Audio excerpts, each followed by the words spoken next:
첫 회에서 AI 서비스가 한꺼번에 밀려온다고 제가 말씀드렸는데, 그렇다면 도대체 얼마나 많은 서비스가 출시되고 있고, 또 그 가운데 사람들이 가장 많이 쓰는 AI 서비스는 뭔지 한번 정리를 해보겠습니다. 5월 25일 현재 구글 플레이 스토어에는 330만 개의 앱이 등록되어 있고요. 애플 앱스토어에는 약 200만 개의 앱을 제공한다고 합니다. 월 단위로는 구글 플레이에 5만 개, 그 다음에 애플 앱스토어에 한 4만 개의 앱이 새로 등록된다고 합니다. 두 플랫폼 말고도 다른 플랫폼에도 등록되는 앱이 적지 않겠죠? 이렇게 많은 앱 가운데 그럼 몇 개가 AI와 관련된 것이냐? 그걸 정확히 말하기는 현재로서는 쉽지 않습니다. 왜냐면은 챗GPT나 제미나이처럼 명확한 AI 앱이 있는가 하면은 기존의 앱에 AI 기능을 추가한 것들이 있기 때문에 정확하게 이게 AI 앱이다, 아니다 규정할 수 있는 근거나 기준이 없다는 것은 현실적으로 인정할 수밖에 없을 것 같습니다. 다만 지난해 통계를 보면은 아직 이 분야의 통계가 아까 말씀드린 것처럼 정확하게 딱 떨어지지는 않지만 3,000에서 4,000개 가량의 앱 서비스가 이름이나 사용 설명서에 AI라는 용어를 표기했다는 통계가 있고요. 좀 더 폭넓게 보면 7,000개 정도의 앱 정도가 AI 관련 앱으로 현재 분류될 수 있다고 이런 평가도 있습니다.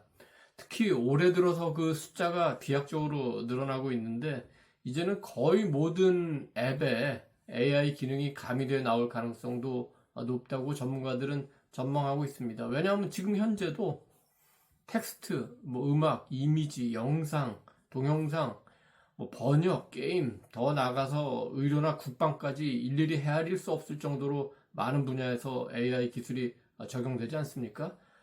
올해가 다 지나고 새 통계가 나오면은 그런 흐름이 좀 더 보다 명확해지지 않을까 이렇게 생각을 합니다.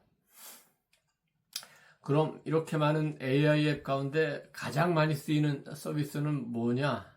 기준에 따라서 또 시각에 따라서 평가가 많이 달라지는데 오늘은 여러 자료에 공개된 월간 방문 수를 기준으로 한번 말씀드려 보겠습니다. 2025년 4월 기준입니다. 1위는 바로 그 오픈 AI가 출시한 챗 GPT입니다. 지난 4월에만 무려 51억 회의 방문이 이루어졌다고 합니다. 전 세계 인구가 약 82억 정도니까요. 조금만 있으면 전 세계 사람 전체가 그러니까 산술적으로만 계산하면은 챗 GPT를 쓸 수도 있겠네요. 우리나라 경우에 인구 5천만 명인데 월간 이용자가 500만 명 정도 되니까 인구 10명당 1명이 챗 GPT를 쓰는 셈이고요. 어린아이나 아니면 어르신들을 뺀다면 아마 경제활동 인구 대다수는 이 서비스를 이용한다 이렇게 말할 수도 있겠습니다. 챗GPT는 대화, 글쓰기, 연구, 브레인스토밍, 코딩의 데이터 분석까지 다양한 기능을 소화하고 있기 때문에 일종의 만능 플레이어다 이렇게 이제 얘기할 수 있는데 나중에 이제 다시 한번 자세하게 말씀드리겠지만 만능 플레이어라는 그 개념이 굉장히 중요합니다. 왜냐면 저도 이제 이 유튜브를 찍으면서 이 앱에서는 뭘 쓰고 이 앱에서는 뭘 쓰고 이렇게 옮겨 다니는데 그게 아니라 그 모든 거를 딱 앱 하나에 통합시켜 가지고 텍스트건 이미지건 음악이건 영상이건 번역이건 그 하나의 서비스가 궁극적으로 모든 그 서비스를 다 커버한다. 그래서 현재 그런 플랫폼을 놓고 오픈 AI와 구글이 경쟁할 가능성이 굉장히 높다고 봅니다. 이 문제는 추후에 별도로 한번 다시 좀 자세하게 설명을 해보겠습니다. 전 세계 사람들이 두 번째로 많이 방문해서 사용하는 AI 서비스는 텍스트나 이미지를 기반으로 해가지고 동영상을 생성해주는 소라입니다. 아마 시험 삼아서도 본인이나 강아지, 동물, 꽃 같은 식물 등을 소재로 동영상 만들어 보신 분 많으실 겁니다. 최근에는 해상도가 굉장히 향상이 됐고 그 비디오의 제작 시간이 몇십 초 단위에서 훨씬 더 늘어나고 이런 좀 진전을 보이고 있습니다. 소라는 뭐 챗 GPT하고 마찬가지로 오픈 AI 서비스 제품입니다. 지난달에 약 7억 회에 걸쳐서 서비스가 이용됐는데 최근에는 이제 비슷한 서비스에 제공하는 구글의 VO3 이런 여러 가지 비슷한 AI들의 강력한 도전을 받고 있기도 합니다. 서비스 방문자 수로 보면 3위는 챗 GPT 등 관련사의 모든 서비스를 모아놓은 포털 또는 플랫폼 개념인 오픈 AI입니다. 방문자를 놓고 볼 때 현재로서는 AI 서비스 분야에서는 오픈 AI의 영향력이 가장 크다고 볼 수 있다 이렇게 얘기하겠습니다. 왜냐 1, 2, 3위가 전부 오픈 AI와 관련된 거니까요. 오픈 AI가 이제 AI를 대표하는 서비스 또는 이제 플랫폼이 됐다고 말을 제가 지금 뭐 얘기했는데 또 그와 관련해서는 여러 가지 스왓이라고 그러죠. 강점, 약점, 기회, 위기 요인들이 또 한꺼번에 등장을 하고 있습니다. 그 부분은 또 다음에 별도로 또 자세하게 얘기할 기회가 있을 것 같습니다.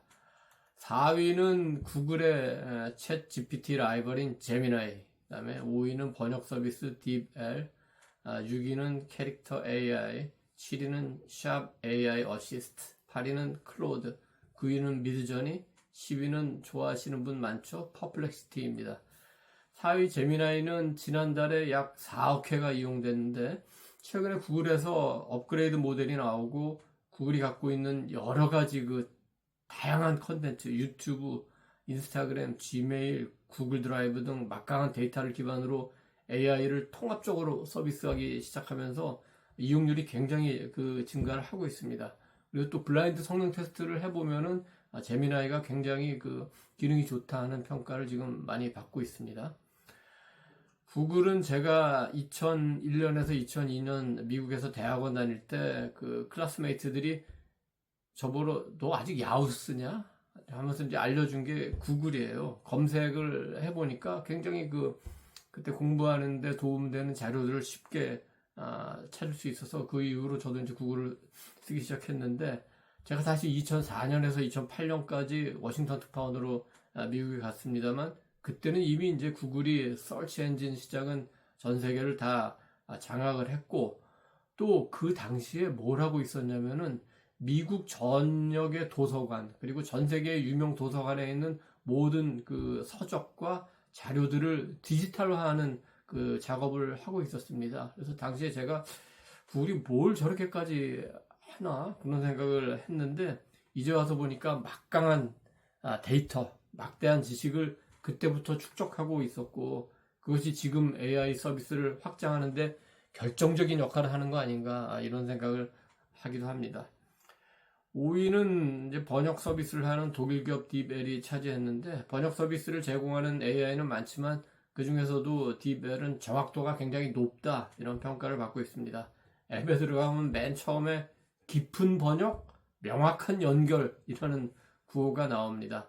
세계에서 가장 정확한 번역기를 스스로 표방하고 있고 인공신경망 기술을 이용해서 원문의 뜻뿐만 아니라 뉘앙스까지 살려준다는 그런 주장을 하고 있습니다. 오늘 아마 이 제 방송 그 스크립트를 좀 만들어 가지고 저도 딥엘을 한번 넣어서 얼마나 뉘앙스를 살려주는지 한번 살펴보라고 합니다. 6위는 캐릭터 AI. 캐릭터 AI는 사용자가 만화 주인공 또 실제 인물 이런 다양한 캐릭터를 생성해서 대화까지 하는 프로그램입니다. 자동 통역도 돼가지고 한 사람은 스페인어로 한 사람은 일본어로 대화를 해도 그 소통이 이루어질 수 있습니다. 대화와 소통을 만들어주니까 컴패니언 서비스라고도 개념이 붙어 있는데 구글 출신 기술자들이 나와서 만든 서비스라고 합니다. 그리고 7위 샵 AI 어시스트 뭐 이름의 서비스 내용이 다 들어있네요. 캐나다 기업 샤피파이가 제공하는 서비스인데 이 기업은 원래 온라인 쇼핑몰 플랫폼이죠. 그러니까 아까 말한 정확히 이게 AI 기업이냐 아니면 AI 기업이 아니냐 어떤 기업에 그냥 AI 기술만 조금 도입한 거냐 이런 시각을 갖고 볼 수는 있는데 어쨌거나 이제 쇼핑은 굉장히 그 규모가 크고 이익도 많이 날 수 있는 사업이기 때문에 지금 쇼피파이뿐만 아니라 챗GPT나 제미나이 등 다른 AI 서비스들도 어떤 형식으로든 그 쇼핑 서비스를 포함시킬 가능성이 굉장히 큽니다. 그래서 앞으로 경쟁이 굉장히 치열해질 것 같습니다. 그러니까 예를 들어서 이런 겁니다. 제가 TV를 하나 사고 싶다. 이제 그 AI 물어보죠. 어떤 TV를 사야지? 하면 이제 답변하겠죠. 어떤 TV를 원하세요? 그러면 저는 글쎄, 난 일단 컸으면 좋겠고 화질이 굉장히 선명했으면 좋겠어. 그럼 AI가 답을 줄 거예요. 저 회사의 어느 브랜드가 크기가 크고 저기 그 화질이 굉장히 선명합니다. 최신 뭐 OLED 기술을 사용했습니다. 뭐 이런 식의 설명을 주겠죠. 그럼 뭐 특별한 문제 없으면 그래? 그럼 그걸 살까? 이렇게 할 수 있는데 그런 비슷한 성능을 가진 TV는 굉장히 많겠죠. 근데 AI가 그 이용자한테 그런 대답을 준다면은 그거는 그 회사나 그 브랜드의 엄청난 뭐 특혜라고 할까요? 뭐 이익이라고 할까요? 그런 도움이라고 될까요? 그런 게 될 테니까 앞으로 쇼핑 이 분야에서 AI가 굉장히 큰 그 영향력을 차지할 거다 이렇게 볼 수도 있겠습니다. 파리 클로드는 이제 고급 언어를 쓴다는 평판을 받는 그 텍스트 기반 서비스인데 문장을 써줄 때 긴 글도 그 문맥을 잘 유지하면서도 창의적으로 글의 흐름을 만든다. 이런 평가를 받고 있는데 유려한 문장을 원하는 이용자들이 많이 찾고 있다고 합니다. 그래서 제 주변에도 보면 기자들이나 아니면 이제 보고서를 만드는 그 실무 공무원들이 이 서비스를 좀 많이 얘기하는 거를 들은 것 같습니다. 9위는 퀄리티가 높은 이미지 생성의 선두주자 가운데 하나인 그 미드전이고요. 10위는 퍼플렉시티. 퍼플렉시티는 이제 정보 검색 그리고 그걸 요약하는 데 특화된 서비스인데 좀 다른 그 서비스하고는 그 차별화된 점, competitive advantage가 조금 있어 보입니다. 첫째는 정보의 출처, 소스를 밝혀요. 그렇게 되면은 그 답변의 그 어떤 신뢰도가 굉장히 높아지겠죠. 둘째는 제가 이제 몇 개 이렇게 질문을 하니까 그 질문 답변을 하고 그 밑에 그 관련된 질문들을 쭉 나열해주고 거기에 대해서 짧게 그 답을 달아줘요. 그러니까 마치 소크라테스가 제자들과 대화를 하면서 어떤 문제에 대해서 좀 더 넓게 보고 깊게 들어가는 것처럼 그런 역할을 퍼플렉스가 좀 하는 거 아닌가 이용하면서 그런 생각을 한번 해봤습니다. 11위부터 20위까지는 아이고 시간도 많이 되고 해가지고 따로 다 말씀드리지는 않겠지만 마이크로소프트가 제공하는 그 코파일럿 그 다음에 디자인 도구인 캔바 매직 스튜디오 그리고 여자친구 생성 및 채팅 서비스를 하는 러브스케이프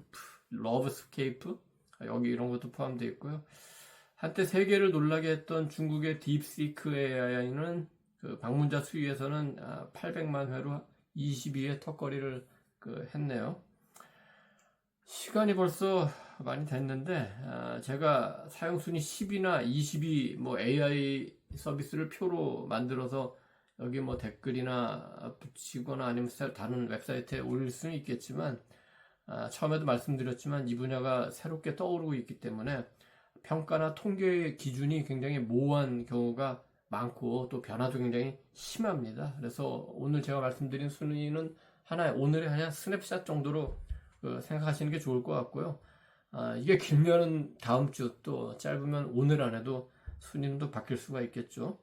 다양한 순위를 바탕으로 해서 대체로 어떤 서비스들이 이용되고 있는가를 한번 오늘은 훑어봤고 앞으로 시간이 지나가면서 이제 큰 흐름이 잡히면은 중요한 서비스에 대해서 별도로 하나씩 제가 짚어보는 시간도 갖겠습니다. 그리고 다음 편에는 이런 이제 AI 제품들이 활발하게 서비스를 하고 있는데 그럼 실제로 이 서비스로 돈을 버는 기업은 누구인가 이걸 한번 따져보겠습니다. 옛 속담에 재주는 곰이 부리고 돈은 사람이 번다고 했는데 실제로 그런지 아닌지 한번 살펴보겠습니다. 여러분 감사합니다.